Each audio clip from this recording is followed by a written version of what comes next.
안녕하세요. 연금연구소 함께 진행하고 있는 SNU금연구소의 정승호 소장입니다. 반갑습니다. 네, 안녕하세요. 양수진 팀장입니다. 반갑습니다. 그동안 좀 어떻게 지내셨어요? 요즘 이제 3월 개강도 되고 다들 바쁘게 뭔가를 움직이는 것 같긴 한데 이 코로나 영향 때문에 우리가 또 직격탄 영향을 받고 있기도 하고. 그쵸. 근데 이제 백신을 맞기 시작했잖아요. 그쵸. 네, 그래서 좀 더 어떤 희망적인 부분? 그런 게 좀 더 많은 것 같아요. 맞습니다. 작년보다는 좀 나아지지 않겠느냐라는 기대감 때문에 증시도 사실 많이 오르고 있고 맞아요. 요즘에 좀 조정을 받고 있기는 하지만 또 사람들마다 좀 지난번 뉴스에 보니까 네. 백화점 매출이 그렇게 올랐대요. 드디어 사람들이 그동안 참아왔던 소비 욕구를 발산하지 않았나라는 생각이 드는데 사실 그러면서 저희가 지금 연금연구소 저희 함께 지금 네네. 국민연금 진행하고 있는데 연금 받으시는 분들도 올해가 되면은 내 연금은 어떻게 좀 오르나? 어쩌나 좀 그쵸? 궁금해하실 네. 것도 같고 이러신데 오늘 마침 질문이 그겁니다. 6번째 시간인데요. 네. 물가가 오르면 연금액도 올라가나요? 라는 질문이에요. 그러니까 연금액 오른다라는 얘기는 누구나 잘 알고 있지만 과연 이게 뭐랑 기준에서 오르는지 그쵸. 얼마나 올랐는지 이런 것들도 되게 궁금해 하실 것 같은데 이 내용을 가지고서 이야기를 좀 나눠보도록 하겠습니다. 네. 연금액도 오르긴 당연히 오르죠. 실질 가치를 보존한다라고 그렇죠. 얘기하고 있으니까요. 그렇죠.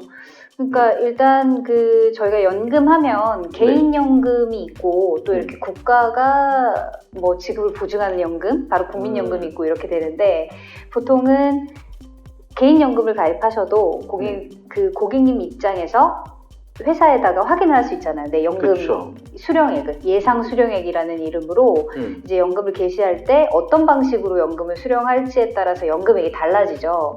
그래서 이제 보험회사에 가입하신 분들 같은 경우는 종신연금형인지 네. 아니면 확정연금형인지 이런 거에 따라서도 연금액이 좀 달라지기도 하고 또 증권사에서 연금 펀드를 가입하신 분들 같은 경우는 확정연금형으로 이렇게 가다 보니까 사실은 모아진 연금액에서 나눠서 분할 수령하는 부분이기 때문에 확정연금액 같은 경우는 거의 달라지는 경우가 없죠. 그러겠네요. 네, 받기로 약정된 금액을 받으니까요. 네. 근데 그러면은 그런 금융기관을 통해서 하시더라도 달라지는 경우가 있기는 있죠.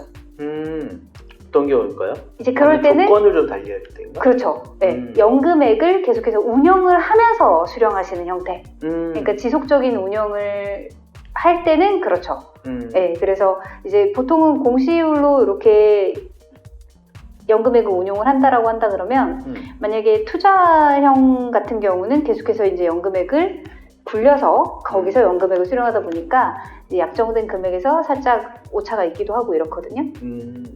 그래서 저도 사실 여러분들께서 연금을 내가 준비를 할 때 이 실질적인 이제 요즘에 많이들 나오는 화두가 인플레이션이거든요. 맞아요. 쉽게 얘기해서 국가에서 그동안 경제적으로 계속 어려운 시기를 겪다 보니 이 공황이나 이 경제 위기를 돈을 풀어서 사실은 해결을 많이 해왔거든요. 그렇죠. 그러다 보니 돈의 가치가 떨어지면서 내가 사야 먹는 물가, 그러니까 식당 가격, 밥 공기 하나에도 이제는 1,500원 받는 데도 많고 휘발유 값도 계속 16주째 계속 오르고 있다라고 하고 물가는 이렇게 오르는데 내가 받는 연금액이 과연 이걸 보존할 수 있을까라고 생각해 보신다면은 금방 말씀드린 대부분의 연금은 사실은 그걸 보존하지 못합니다. 실제로 변액연금으로 여러분들이 만약에 준비를 하셨다 하더라도 실제로 지급하는 시점에서는 거의 채권형으로 운영이 되기 때문에 거의 고정금리로 해서 약정된 이자밖에 못 받으시고요. 설사 내가 주택연금을 받으신다 하더라도 내 주택 가격이 올랐다고 해서 주택연금을 더 주지는 않습니다. 맞아요. 네. 그렇기 때문에 국민연금에서도 실질적으로 사실 이것이 가장 큰 메리트가 아닌가.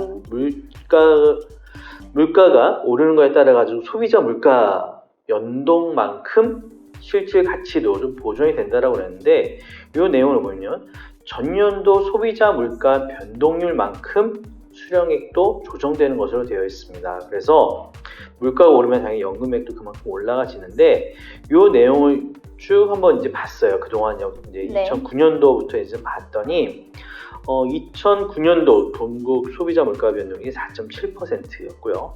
2010년도에는 2.8%, 2011년도 2.9%, 2012년에 4.0%, 2014년에 2.2%, 2014년 1.3%, 쭉쭉 가다가 2016년도 0.7%, 2017년 1%, 2018년도 1.9%, 2019년 1.5%, 2020년도 0.4% 등 계속 이렇게 줄어들어 왔어요. 그만큼 금리가 굉장히 안정적이었다라는 내용이죠.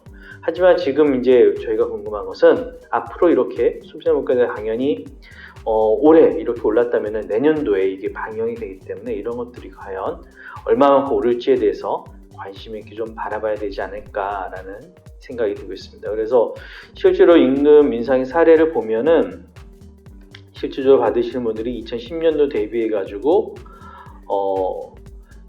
139,220원 정도 인상되니 1월부터 받고 계시다라는 이런 내용들이 있는데, 이런 내용들은 나중에 저희가 그 카톡이라든지 저희가 뭐 밴드라든지 이런 것들 통해 가지고 좀 더 자세히 보겠지만 일정 부분은 오른다라는 거에 대해서는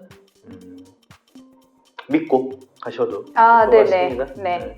그러니까 지금 이 부분은 약간 그 소득 대체율이라는 개념으로 이해를 하시면 좀 더 낫지 않을까라는 생각을 약간 해보거든요. 그러니까 어차피 국민연금은 가장 기초적인 노후 생활을 보장해주는 체계다 보니까 소득 대체가 뭐 30% 정도 반영이 된다라고 한다 그러면 지금의 30%가 80만 원이다. 그러면 그때 가서 10년 뒤에는 그게 뭐 80만 원이 아니라 95만 원, 100만 원. 이 그 똑같은 가치를 가지니까 그렇게 이해를 하시면 될 것 같고, 저도 사실 100% 믿지 못하지만 믿어야지 어쩌겠나라는 생각이 약간 듭니다. 그리고 저희가 이제 연금용서 저희 입장에서는 사실은 개개인적으로도 이렇게 오를 수 있는 연금 자산을 준비하셔야 된다라고 봐요. 그 가장 비근한 예로 저는 예를 든다면은 내가 지금 여유가 있으시다면은 삼성전자 우선주를 계속 사모으세요. 계속 사모으셔가지고 나중에 삼성전자 주식이 이렇게 올랐을 때 그 우선주 하나씩 파셔가지고 한 달치 생활비로 이렇게 쓰신다 하더라도 사실 실제 가치를 보존할 수 있지 않을까. 이런 삼성전자는 일단 예를 드린 겁니다.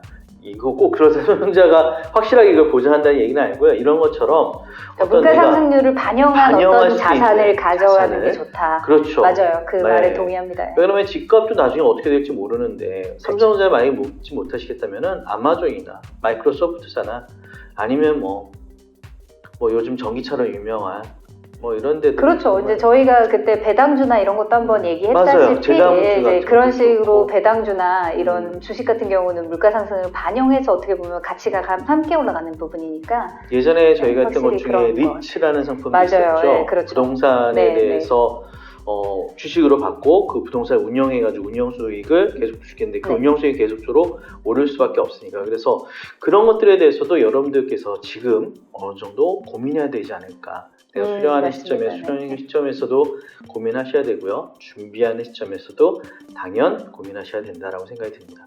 저희 연금연구소는 그러한 부분들에 대해서 많은 고민을 함께 하고 있습니다. 저희한테 많이 좀 질문, 카카오톡 플러스 친구 추가하셔가지고 질문 남겨주시면은 저는 상품도 드리고 있으니까요. 많은 문의 부탁드리겠습니다. 오늘도 함께 해주셔서 감사합니다. 수고하셨습니다.